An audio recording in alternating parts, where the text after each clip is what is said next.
Guys, നമുക്കിന്ന് സർവീസിനായി കിട്ടിയിരിക്കുന്നത് ലെനോവയുടെ ഐഡിയപാഡ് ലാപ്ടോപ്പാണ്. ഇതിൻ്റെ കംപ്ലൈൻറ്റ് കീബോർഡാണ്. പഞ്ചിങ് ടൈപ്പ് കീബോർഡാണ് വരുന്നത്. നമ്മളിതിൽ കീബോർഡ് മാറിയിട്ടുണ്ട്. ഇതുപോലുള്ള കംപ്ലൈൻറ്റുകൾ നിങ്ങളുടെ ലാപ്ടോപ്പിലുണ്ടെങ്കിൽ നിങ്ങൾ കോൺടാക്റ്റ് ചെയ്യാവുന്നതാണ്.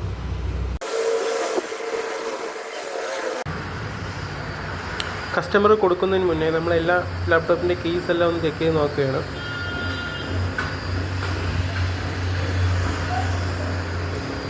കീസ് എല്ലാം പെർഫെക്റ്റ്ലി വർക്കിംഗ് ആണ്.